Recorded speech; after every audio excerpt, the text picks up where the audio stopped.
Hünkârımız rica etmez, emreder. Postumuzu serdiğimiz yer bize Türk yurdudur.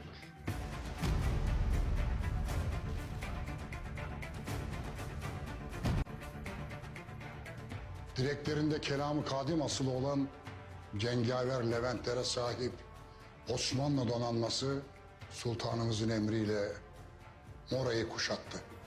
Sultan Mehmet Han bir haydut gibi nahak yere kaçırdığınız Mara Hatun'un iade edilmesini salık verir.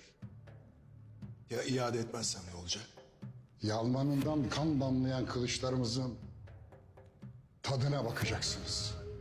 Aleminde hilal parlayan kurt başlı tuğlarımızla gelip evvel Mora'yı, sonra Konstantinye'yi Türk mülkü yapacağız.